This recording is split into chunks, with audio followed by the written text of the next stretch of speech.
Good morning. Welcome you all to my class on English first paper. In today's class, we will discuss lesson 2 of unit 1.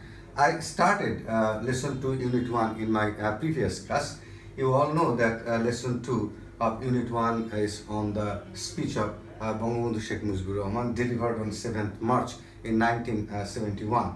I explained almost half of the speech, and in today's class I will explain the rest of his speech.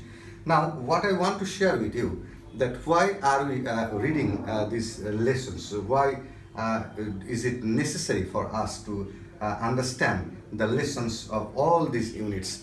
The reason is that we need to answer questions. You know, there are some items which are I told you in my previous class that there are some items which are directly related with the text. I mean the passages we are reading.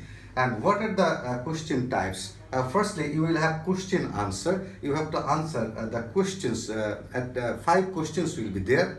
A passage will be selected from the text. I showed you the text, and after that you will be given five questions, and you have to answer the questions. Each question will carry 2 marks. Now, for that reason, your understanding of the passage is very important. Secondly, there will be some multiple choice questions, five multiple choice questions, and you have to answer the multiple choice questions as well. And then you will have summary on a different passage, and you have to answer the summary as well. Now, dear students, one thing I want to tell you that there will be separate classes on the techniques of writing summary, on the techniques of question answer, writing question answers and multiple choice questions. And there is another item, flowchart. I told you in my previous class, and this flowchart is also based on the passage given in the question paper. And moreover, these items are directly linked with the passages. And moreover, there is a paragraph item, and paragraph is also, we have noticed one thing, and we all know that paragraph which will be given is also linked with the lessons that you will read from the book. So this paragraph, apparently it may seem to you that paragraph is doesn't have any link with this text, but paragraph does have a link with the text. And the lessons you will read, you have to read these lessons very attentively, because the paragraphs have a link with this text. And theme writing, you know, this is again a new item for you. And there are some poems in the book, and these poems, we will read these poems, we will explain these poems. And these poems are also important because sometimes the students are asked to write the theme of the poems taken from the book. I mean, the theme writing, it is said that the poem or the text, it can be poem, it can be story, it can be any passage for theme writing. And you know that this passage can be unseen, this passage can be seen, this poem can be unseen, this poem can be seen. But if we look at the question papers of different boards over the last couple of years, we have noticed one thing, that in most cases, a poem is selected from the book in order to write the theme. That is why the poems that you will see in the book are also very important for theme writing. So, number 1, 2, 3, 4, 5, 6. These items are these two, I mean question answer and multiple choice. You will have a single passage and you have to answer questions and multiple choice type questions from the same passage, and then summary, then flowchart. And I have already said that paragraph and theme are also linked with the text. So from every point of view, your text is very important. So let's go to the speech of Bangabandhu Sheikh Mujibur Rahman. We studied up to almost half of his speech. Now in today's class, we will complete the rest of the speech, and in the next class, we will discuss some of the items that I wrote over here on this board. Now let's go to Bangabandhu's speech and explain. Dear students, we read up to this portion, this part of Bangabandhu's speech in our previous class. Now we will proceed, and we will try to explain the significance of his speech. Now, what have we got in return? Those who brought arms with our money to defend us from external enemies are now using those arms on the poor, the wretched, the downtrodden people of the land. Now, Bangabandhu asked question, what have we got in return? We are fighting against the Pakistani rulers, and what have we got in return? We, the people of Bangladesh, we won in the election, but they didn't give us the opportunity to rule the country. And instead, we have got oppression and we have got suppression. Those who brought arms with our money to defend us from external enemies. So arms were bought with the money that we made money, and our money was spent to buy arms, and those arms were targeted against us. Those arms were used to kill us. So arms were bought with our money, and those arms which were meant to defend our country were being used against us.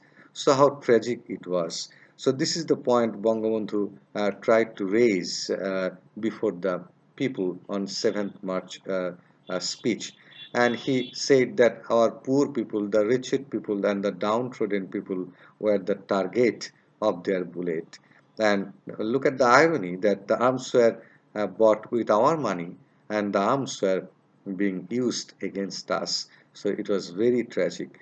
Bullets are being aimed at their hearts, and the bullets were being aimed at the heart of Bangladeshi people. We constitute the majority in Pakistan. Bangabandhu refers to the election, and Bangabandhu refers to the majority and in the election. But whenever we Bengalis have tried to assume power, they have used force on us. So, what did the Pakistani rulers do? They always used force against us. They didn't believe in democracy. When there was election, we won the election, but they didn't give us the opportunity to rule the country. So that is the tragedy with us. And Bangabandhu said, we constitute the majority in Pakistan, but whenever we Bengalis have tried to assume power, they have used force on us. So whenever we tried to assume, we tried to rule the country, we tried to govern the country, the Pakistani rulers, they used force against us. So that is the reality with the Pakistani rulers, and that is the reality that we Bangladeshi people experienced and suffered at that time. That the Pakistani rulers they always oppressed and suppressed us. I have had a talk with Mr. Yahya Khan. Bangabandhu continued. I told him, Mr. Yahya, you are the president of Pakistan. Now look at the style of Bangabandhu's speech. Look at the way he delivered his speech. He considered the people so close to him that as if he was speaking to them, as if he was expressing his emotions to some very close people. He considered the people of Bangladesh so close to his heart that he was addressing in such manner. The people were so close to him that he said, I told him, Mr. Yahya, you are the president of Pakistan.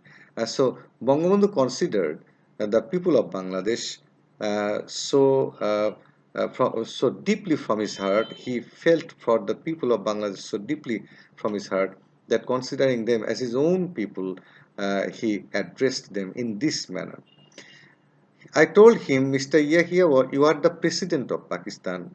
So, Mr. Yahya, you are the president of Pakistan. Come and observe how the poor people of my country are being mowed down with bullets.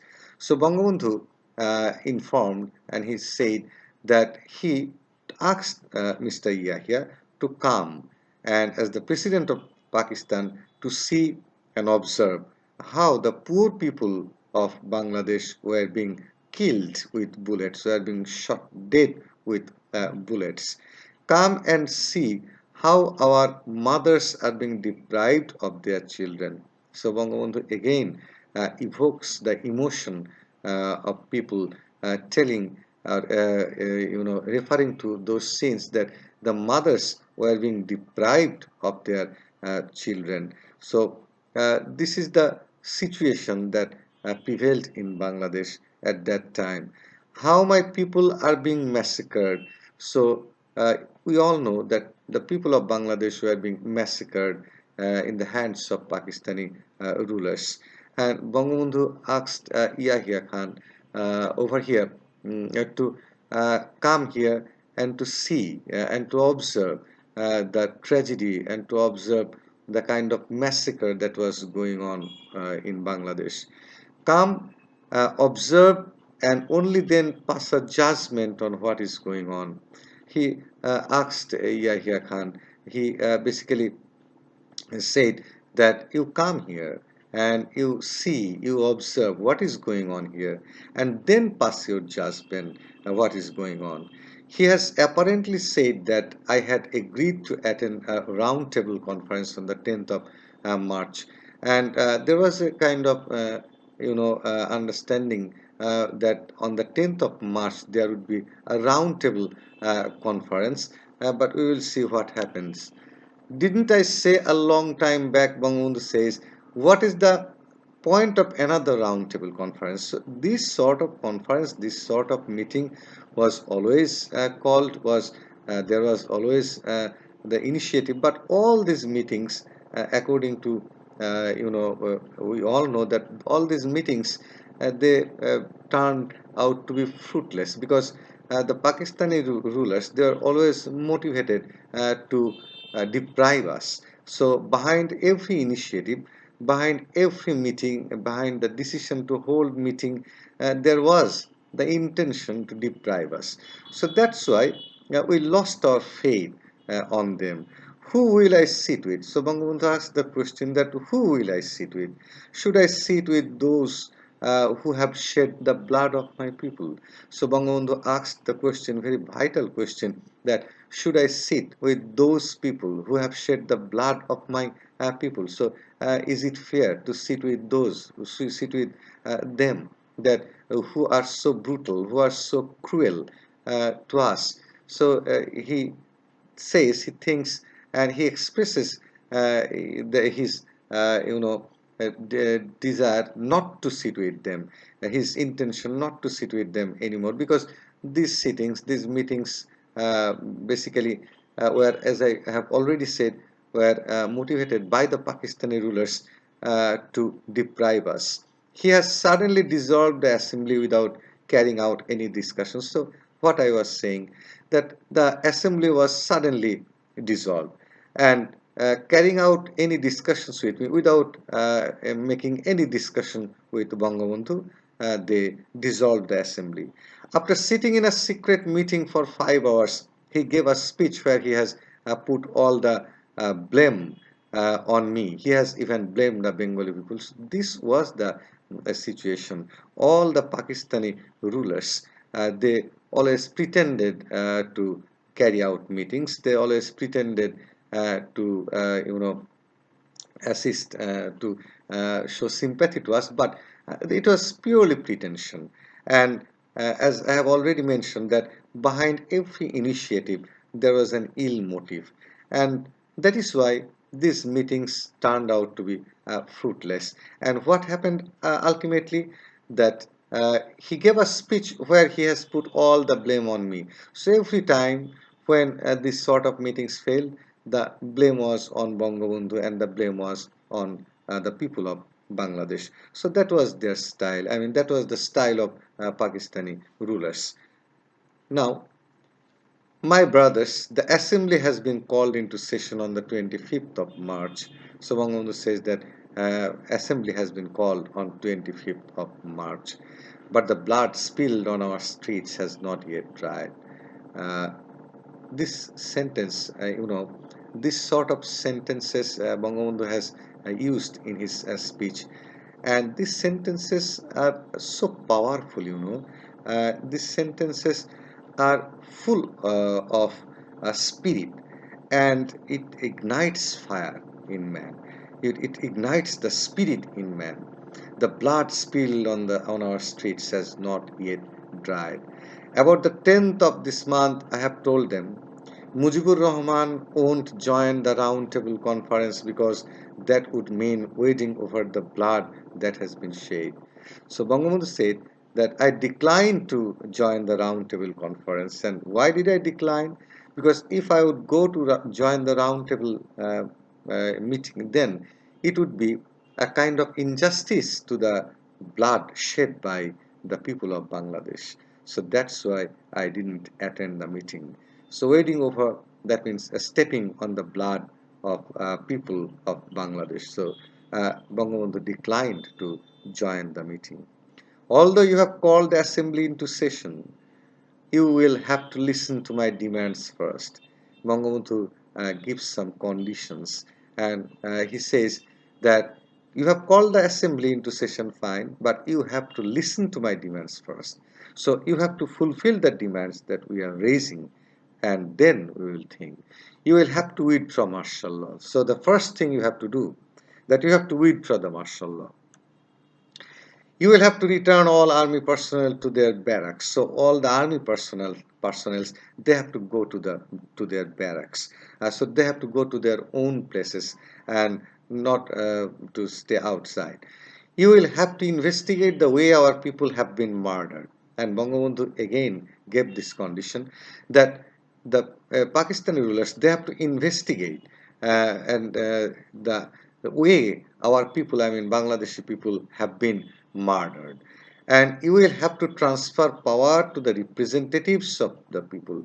So up to this time, so far, the power was not transferred to the representatives of the people, because there was the vote, and after the vote, the power was not transferred. So it was injustice, purely injustice. So Bangabandhu gave some conditions on which we can think of the next step. It is only then, and Bangabandhu says, that if you fulfill all these demands, it is only then that I will decide whether we will take our seats in the assembly or not. So if you fulfill these demands, only then we will think whether we will take our seats in the assembly. I don't want the Prime Minister's office, so that is the speech of the greatest leader. You know, Bangabandhu never hankered after power. So his main intention was to liberate the people of Bangladesh, and he voices it over here. We want the people of this country to have their rights. So that is the main intention, that is the main desire and wish of Bangabandhu, to liberate the people so that the people of Bangladesh can have their rights. I want to state clearly that from this day, Bangladesh's courts, magistracies, government offices, and educational institutions will be shut down indefinitely. Bangabandhu gave direct order, and you know how great he was as a leader, that when he gave the order, every person of Bangladesh obeyed him. That Bangladesh's courts, magistracies, government offices, and educational institutions will be shut down indefinitely. So Bangabandhu gave direct order. Now you understand that since the Pakistani rulers, they did not, make any kind of show any kind of intention to come to any conclusion, to make any kind of negotiation. That's why now Bangabandhu declared and these sort of steps. And what are the steps? Bangladesh's courts, magistracies, government offices, and educational institutions will be shut down indefinitely for an indefinite period of time. That was his order, so that the poor don't have to suffer. So that he was so sympathetic to the people that he knew that if these offices were being closed, then the poor people might suffer. That is why he thought about them, and he said, so that my people don't have to go through hardships, all other things will be exempted from the general strike from tomorrow. So Bangabandhu exempted, that means he allowed other vehicles, which are vehicles and other things which were basically on which the poor people were based for their livelihood. Like in the next sentence, you will see rickshaws, horse carriages, trains, and launches will be allowed to move. But these vehicles or these things basically the poor people, they run rickshaws and horse carriages and trains when necessary for people, common people, to move from one place to other places, and launches for common people to run from to move from one place to another place. That is why Bangabandhu withdrew the bar on these transports. And what was the intention? His intention was to so that the poor people would not suffer. But he emphasized the courts, magistracies, government offices, and education institutions will be shut down indefinitely. But those offices and institutions should be shut down. But for the poor people, these rickshaws, horse carriages, trains, and launches were allowed to move. Only the Secretariat, the Supreme Court, the High Court, Judges Court, and semi-government organizations such as WAPDA will not be allowed to work. And these offices and these organizations were being closed according to Bangabandhu's order and his speech. Uh, you know, he gave direct order to stop Secretariat, Supreme Court, all the proceedings, the High Court, Judges Court, and semi-government organizations. Everything was being closed. On the 28th, employees will go and collect their salaries. Bangabandhu again gave order that on the 28th of month, the employees will go and collect their salaries. So look at his desire, look at his intention. He always wants that the people should not suffer. That is why he was giving guidelines in such a way so that the struggle continues, but the people don't suffer. If their salaries are not paid, and if the salaries are not given to the employees, if another bullet is fired, if my people are shot dead again, so he says that if the salaries are not given, if again the bullet is fired against us, if the people are shot dead again, I request all of you, Bangabandhu says, again you will see that he is giving a direct guideline for liberation work. And he said, convert every house into a fort. So confront the enemy with whatever you have. Now, Bangabandhu wanted that every house would turn into a fort and to fight the enemy with whatever we had. So he knew that if the people of Bangladesh they wanted, they if the people of Bangladesh they tried boldly against the Pakistani rulers, then we would definitely win the liberation war. And that's why he was inspiring the people to convert every house into a fort. And his voice, his tone, his use of words, his use of sentences, and everything in his speech was so meaningful, so significant, and so full of spirit that it motivates a person to try to go for the liberation war. And even at the risk of your life, and even I am not around to direct you. So Bangabandhu apprehended, since conspiracy was going on, he apprehended that he might be arrested by the Pakistani rulers, and he might not get the chance to guide the people, to govern the people. And that is why, even in the speech delivered on 7th March, we see here that he says, he gave a kind of hint to shut down all shops and make sure that traffic on all roads and ports are brought to a standstill. He said that even if I don't get the opportunity to give order, so then, even then, shut down all shops and stop all the vehicular movements. If needs be, we will starve to death them. We will starve them to death, but we will go down striving for our rights. and if there is necessity, then we will starve those Pakistani rulers to death, and we will make them suffer in our country. To those in the armed forces, I have this to say, and he is now giving directives to the people in armed forces. You are my brothers. He says that you are my brothers. Stay in your barracks, and no one will bother you.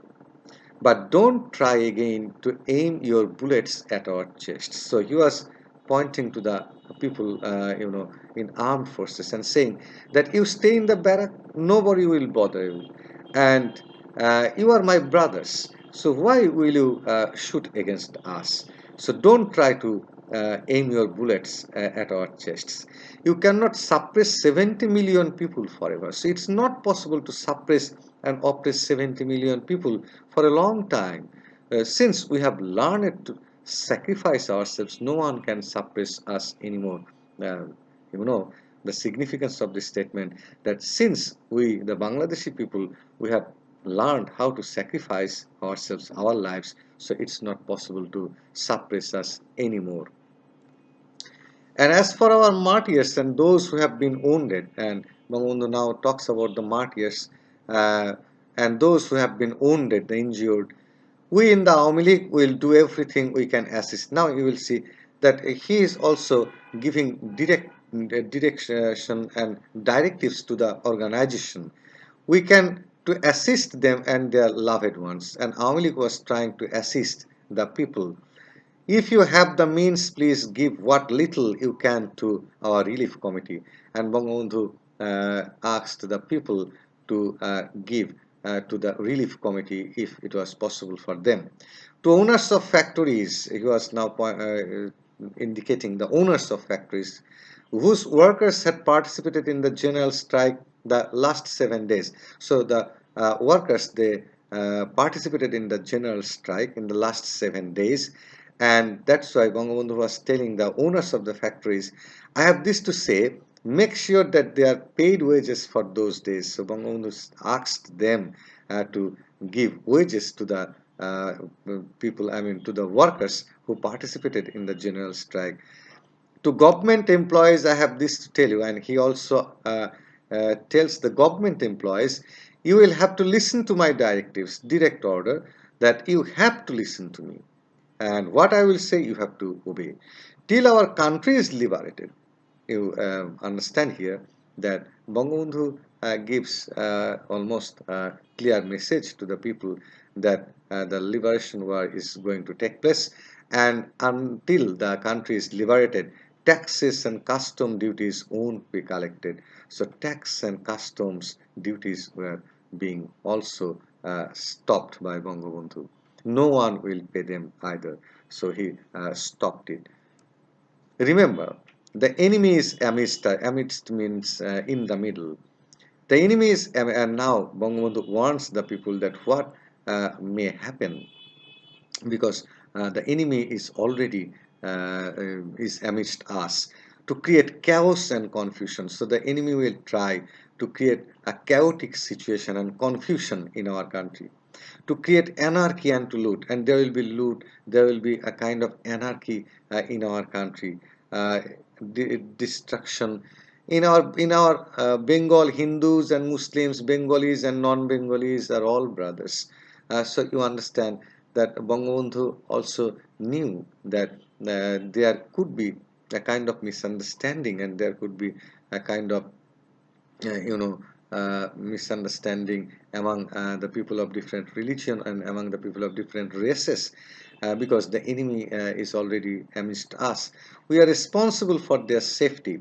Let us not taint ourselves in any way. And Bangabandhu warned the people, made the people cautious about the about our prestige, so that our respect, our honor is not tainted anyway.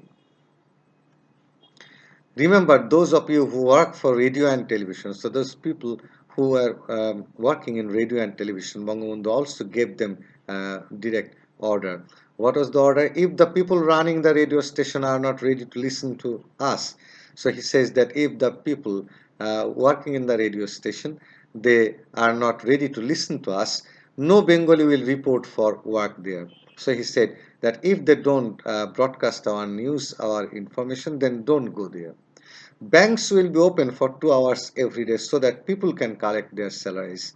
Now, banks will remain open for only 2 hours every day because people need money, and so that the people can collect salaries. That's why banks will be open for 2 hours. But we won't allow even a single paisa to be transferred from East Bengal to West Pakistan. But a single paisa would not be transferred from Bengal to East Bengal to West Pakistan. Telephones and telegram services will continue as before in our East Bengal. So Bangabandhu said that telephones and telegram services would continue in East Bengal. If we have to transmit news abroad, you will see to that. And he knew that if there would be a situation like that, then we might feel the necessity to transmit news to abroad. But if any attempt is made to exterminate our people, but if there is any attempt to destroy our people, to kill our people, eliminate our people, then all Bengalis must take appropriate action. Bangabandhu said that if any such action or decision is taken to destroy the people of Bangladesh, then be careful and do according to your knowledge and according to your wisdom. From revolutionary committees under the leadership of Awami League in every village, every community, uh, now Bangabandhu asked to form revolutionary committees under the leadership of the Awami League in every village, in every community, because you need different, organization. You need organization and organized effort, and that's why Bangabandhu asked to do this. Be prepared to act with whatever you have in your possession. Again, he says, ask the people to say that to stay prepared. Remember, since we have already had to shed blood, we will have to shed a lot more of it. And that is very significant point. Bangabandhu says that since we have learned to shed our blood, we will have to shed a lot more of it. We will again give blood. And by the grace of God, however, we will be able to liberate the people of this land. And by the grace of Almighty God, He hopes that we will be able to liberate the people of this land. So you understand that he's towards the end of his speech, and he is giving a kind of indication that liberation war is going to take place. The struggle this time is a struggle for freedom. The struggle this time is a struggle for emancipation. Long live Bengal.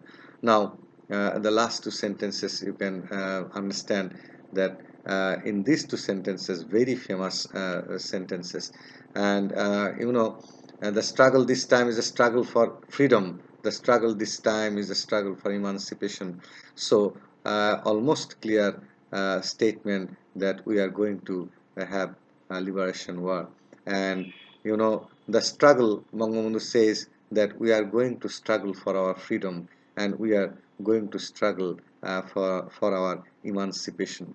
So the significance of Bangabandhu's speech is that in his speech you have already noticed that the speech is symbolic, because in Bangabandhu's speech we have noticed that he tells the history, I mean how we the Bangladeshi people have been oppressed, suppressed and tortured by the Pakistani rulers for a long time. And Bangabandhu also explained in his speech that we have tried our limit best to adjust, but it was not possible because we were deprived so much and we were tortured so much.